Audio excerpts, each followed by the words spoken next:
Hello everyone, welcome to my YouTube channel. Now in this video, I am going to analyze a circular plate with hole. In sometimes, let us say any slab or any kind of plate will have the hole as far as aesthetic point of view or architectural point of view. So that you have to analyze by using some software or by using finite element method. Here I am using StatPro Connect Edition. So in the StatPro, you can go to geometry, go to structure wizard and go to surface or plate models, and in that select circular plate with hole. Now here you have to give the properties in which plane the circular plate is going to lie and what are the properties of that plate and what will be the properties of that hole. Okay, so first boundary properties of the main plate you have to give, that is the origin properties. So x will be 0, y will be 0 and z will be also 0, I'm assuming. Now here about normal vector you have to give along which direction you have to give the thickness of this plate. So here I am assuming the plate is in x z plane, so that's why I am assuming normal vector is in y plane, that is I am giving the value as 1 here. Then radius of the circle I am assuming as 3. The number of divisions along periphery I am assuming as 20. The more you will discretize it along the periphery, the more accurate results you will get of the stresses or the stress distribution. But here, the whatever discretized elements will be there, that will be of plate element, that is of triangular nature. Here, the software will not discretize it as per the members, as per the beam members. Here it will be discretized as per the elements, that is a slab plate elements, but it is triangular plate. So next we will go to hole. Then in that you have to select the origin of the hole. Let it may be 0 0, but I will assume at 0 0.5, 0 0.5. Then y is 0, z I am assuming again 0 0.5, and radius of the circle I am assuming 1, and the divisions along periphery I am assuming as 20. And then I will select OK. So this is how the plate is created in XZ plane. Next I will transfer to the main screen. So this is the plate which is discretized along the periphery as 20, and for the smaller hole as well as for bigger hole. Next we will go to the properties. So I am selecting uniform thickness of all the plate. So I'll go to thickness. I'm assuming at 0.1 and I will say add and I will select close. Then I will assign this uniform thickness to entire all the triangular plates. So I will select assign to view, assign yes. You can right click on the screen and you can see the 3D rendered view of this plate also. See how this plate thickness is assigned. Then next we will go to the supports. So here I am assuming there are 4 fixed supports at equally distributed along the periphery. So I will first create fixed support, fixed, and then I have to assign it equally at the 4 nodes along the periphery. So I will select it. So I went into the top view and then I have selected 4 nodes equally distributed along the periphery. Then I have selected the support, click on assign to selected nodes, assign, yes. So you can view it in 3D view also. Then next go to the loading.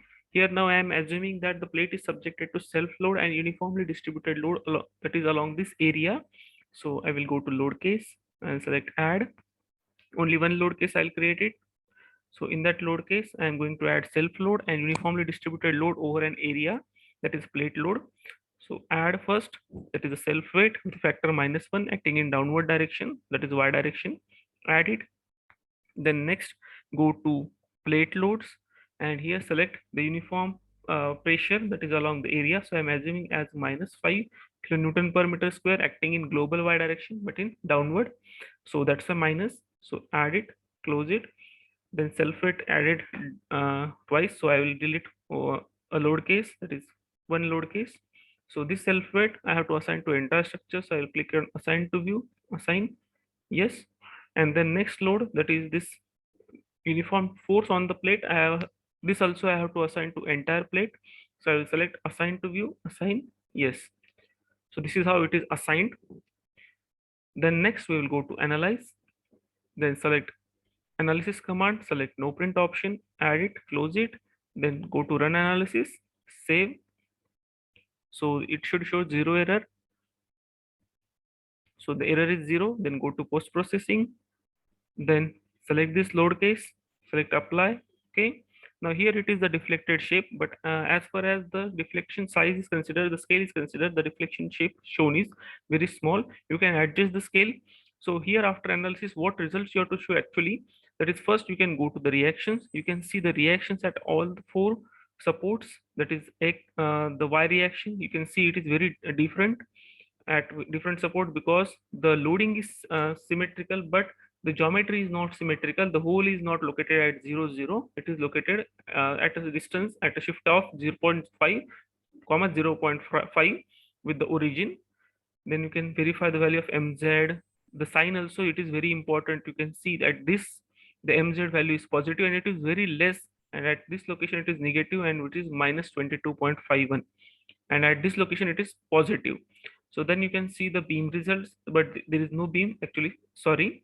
You can go to plate results, and here you can see the maximum absolute values, and you can see apply, and you can see okay. As far as colors, here the range is displayed. Now you can see where is the maximum range. So color wise here mentioned in Newton per mm square, starting from 0 less than 0.512 to maximum 17.3. So see the regions where the maximum stress is distributed. So here blue region near the hole is mostly subjected to maximum stress of this 6 to 7, and here the pink, yellow, green values also you can see. So near the supports the maximum absolute pressure is more. Then also you can go to displacement. You can see the deflected shape, but here the scale is very less. So I will increase the scale. Right, I will right click on the screen. Then I will go to scales. Then I will go to labels. I will go to scales. Then I will change the scale. I will reduce the scale such that the displacement diagram will get increased. So I will make it approximately 50, and I will see it. If you want to again increase the diagram, again reduce the scale. I will make it 20. I will say apply. Okay. So this is the deflected shape. It is actually very complex to understand. Yeah, all the displacement values are given in this right hand side table. Then next you can go to animations. If you want, you can see the deflected shape. You go to animation, you go to animation, then select deflection, say apply. Okay, this is how the plate will deflect. See, the deflection is not symmetrical one, it is unsymmetrical, and maximum deflection is occurring somewhere here because of this hole. Okay, so this is how you can analyze this circular plate with hole. So if you like this video, then press the like button. Also subscribe to my channel. Thank you for watching my video.